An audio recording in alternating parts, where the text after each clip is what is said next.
I'm on a one-week cruise on Avalon Impression from Budapest in Hungary to Linz in Austria.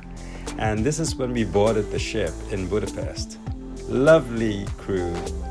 And after a swift check-in, I was shown to my stateroom. I was really excited about it.